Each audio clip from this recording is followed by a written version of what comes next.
Hello students, आज विद्यालयामध्ये तुमचं खूप खूप खूप स्वागत आहे. तर आजचा आपला चॅप्टर आहे मायक्रोसॉफ्ट वर्ड.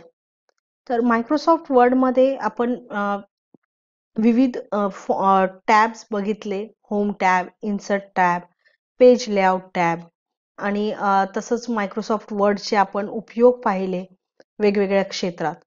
तर आज आपण एक ॲक्टिव्हिटी करणार आहोत. मायक्रोसॉफ्ट वर्डमध्ये एक सिंपल डॉक्युमेंट तुम्हाला मी बनवून दाखवणार आहे. तर चला सुरू करूया.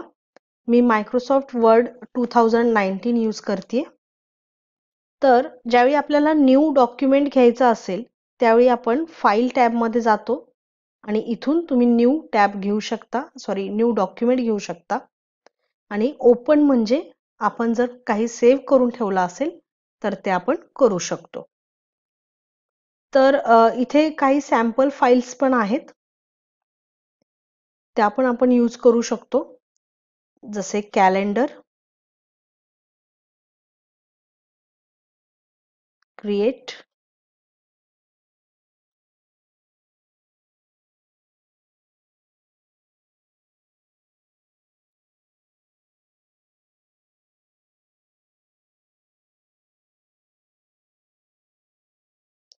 select a month and year to create a calendar. Okay.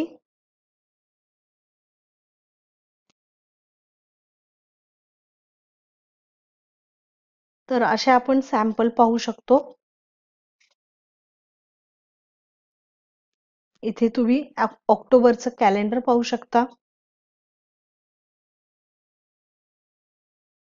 Okay. इथे तुम्हाला जे पाहिजे ते तुम्ही ऍड करू शकता. समजा इथे तुम्ही स्वतःचं नाव सुद्धा ऍड करू शकता.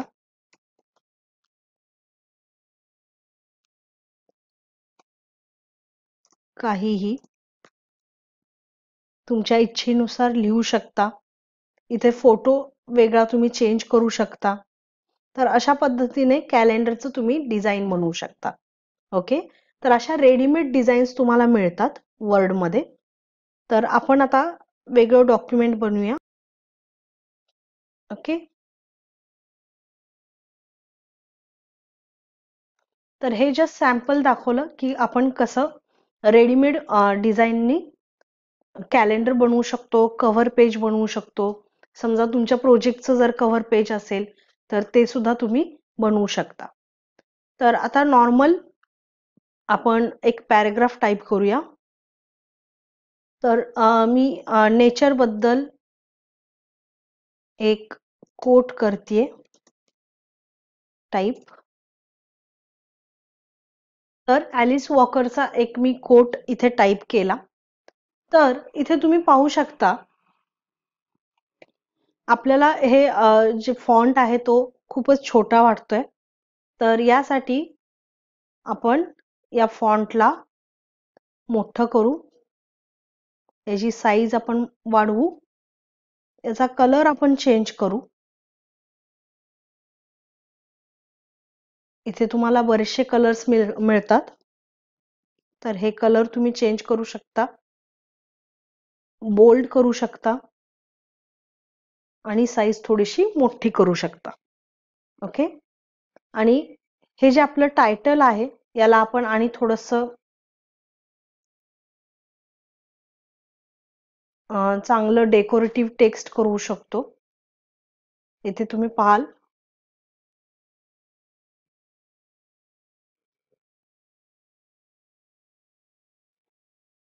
हे ठीक वाटलं. आणि याचा पण आपण कलर चेंज करू,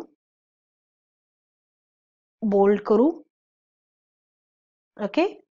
तर अशा पद्धतीने एक सिंपल आपण टेक्स्ट क्रिएट केलं. तर इथे तुम्ही पाहिलं की होम टॅबच्या फॉन्ट ग्रुपचा मी इथे उपयोग केलेला आहे.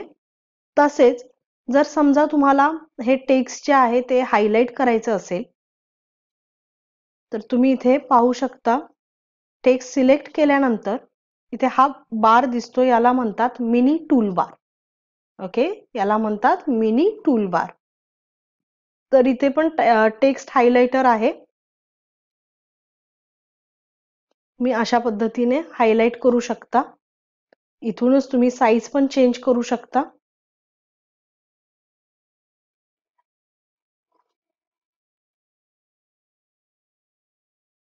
ओके, तर अशा पद्धतीने आपण टेक्स्टला फॉर्मॅट करू शकतो. आता इथे आणि होम टॅब मध्ये आपण काय पाहिलेलं, बुलेटेड लिस्ट. तर इथे बुलेटेड लिस्ट आहेत. अशा वेगवेगळ्या टाईपच्या बुलेट्स तुम्हाला पाहायला मिळतील. ओके, इथे आता समजा मी माझे फेवरेट फ्लॉवर्स लिहिते. फेवरेट फ्लॉवर्स, त्याच्यानंतर आपण बुलेट करू rose, then daffodils, marigold, okay, lily. तर हे माझे फेवरेट फ्लॉवर्स आहेत. आता याची जर तुम्हाला फॉन्ट्स जर बुलेट्स चेंज करायचे असतील तर तुम्ही जस्ट याला सिलेक्ट करू शकता आणि बुलेट्स याच्यासाठी असे चेंज करू शकता. ओके, तसेच सेम नंबरिंग साठी फेवरेट सिटीज मी लिहिते. तर फेवरेट सिटीज मध्ये मी लिहिते सिलिगुडी, मुंबई, पुणे, कोलकाता, दिल्ली. ओके, तर याला सुद्धा आता जर पहिल्यांदा आपण असेच टाईप केलं, त्याच्यानंतर सिलेक्ट करून इथे आपण नंबरिंग बुलेट देऊ शकतो.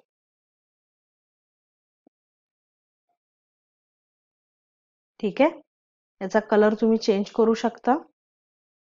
तुम्ही टेक्स्टचा कलर चेंज केला तरी तुम्ही ऑटोमॅटिक बुलेटचा नंबर पण चेंज करू शकता.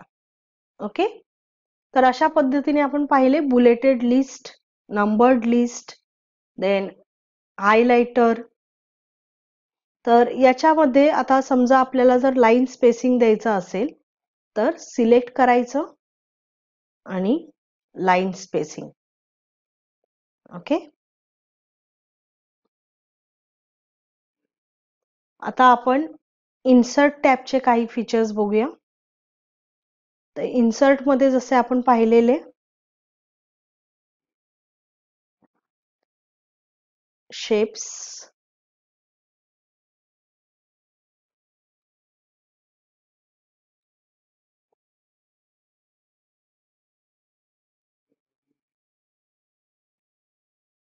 या शेप्स मध्ये जर आपल्याला टेक्स्ट ऍड करायचं असेल तर राईट क्लिक करून इथे पण तुम्हाला ऍड टेक्स्ट ऑप्शन मिळेल आणि इथे पण तुम्हाला ऍड टेक्स्ट ऑप्शन मिळेल. आणि ही ब्लिंकिंग लाईन आलेली आहे, म्हणजेच तुम्ही इथे आता टाईप करू शकता. तर तुम्ही इथे लिहू शकता कम्प्युटर इज फन. तर याला परत जर तुम्हाला फॉर्मॅट करायचं असेल तर सिलेक्ट करा, साईज वाढवा,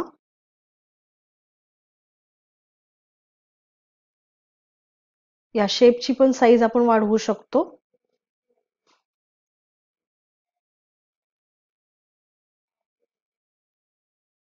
ओके, तर अशा पद्धतीने आपण टेक्स्ट आपल्या शेप, कोणत्याही शेप मध्ये तुम्ही टेक्स्ट ऍड करू शकता.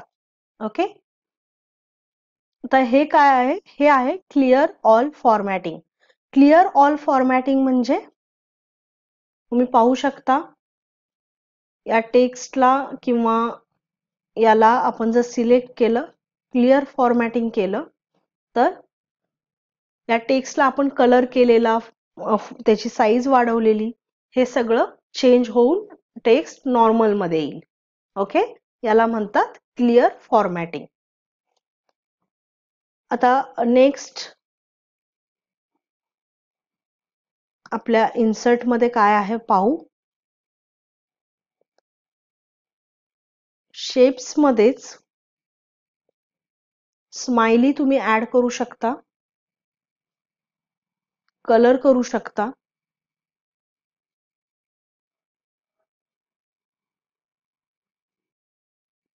आता समजा जर ही स्माइली असेल आणि तुम्ही याच्यावरती जर स्माइली ठेवली आणि आता या स्माइलीला मला या आधीच्या सर्कलच्या पाठीमागे जर पाठवायचं असेल तर आपण इथे राईट क्लिक करून ऑर्डर सेंड टू बॅक करू शकतो. तर काय होईल, जो पुढचा शेप आहे तो मागच्या बाजूला जाईल. ओके, अशा पद्धतीने शेपच्या बरेच ऑप्शन्स आहेत.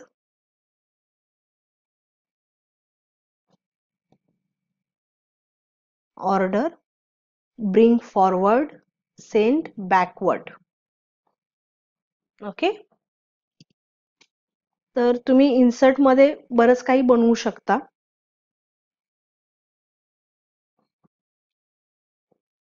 आणि आता वर्ड आर्ट एकदा आपण ट्राय करू. वर्ड आर्ट मध्ये मी लिहिते कॉम्प्युटर. तर इथे पण तुम्ही पाहू शकता फॉन्ट, तुम्ही वेगवेगळ्या टाईपचे फॉन्ट्स इथे तुम्हाला मिळतील.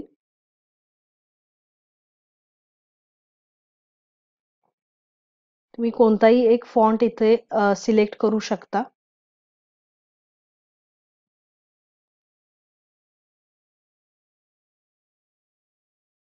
Aerial, bold. ओके, तर इथे आपल्याला काय बघितलेलं आपण, लेआउट याची चेंज करून काय करायची, स्क्वेअर करायची, तरच आपण याला मूव्ह करू शकतो. ओके, तर अशा पद्धतीने तुम्ही इन्सर्ट टॅबचा उपयोग करून बऱ्याचशा गोष्टी इन्सर्ट करू शकता. तसंच आता या वर्ड आर्टचे पण काही प्रॉपर्टीज आहेत. इथे स्पेसिंग तुम्ही पाहू शकता. लूज केलं तर लेटर्स जे आहेत ते वेगवेगळ्या बाजूला, म्हणजे त्यात स्पेस निर्माण होते, आणि जर टाईट केलं तर लेटर्स जवळ येतात. ओके, इथून एडिट टेक्स्ट करू शकता, अलाइनमेंट करू शकता, चेंज शेप करू शकता.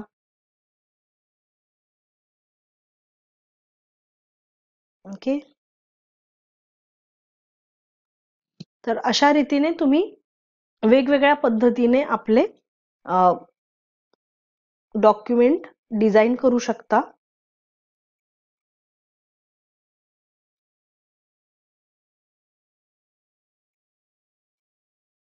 इथे डिझाईन टॅब मध्ये पेज कलर आहे, तुम्ही पेजला कलर देऊ शकता. अशा पद्धतीने पेज पण कलर करू शकता. तर आज आपण काय शिकलो, आज आपण पाहिलं की आपण वेगवेगळ्या पद्धतीने वेगवेगळे टॅब यूज करून, home tab, insert tab, page layout tab, हे सगळे टॅब यूज करून कसं आपलं डॉक्युमेंट फॉर्मॅट करू शकतो. Okay, thank you.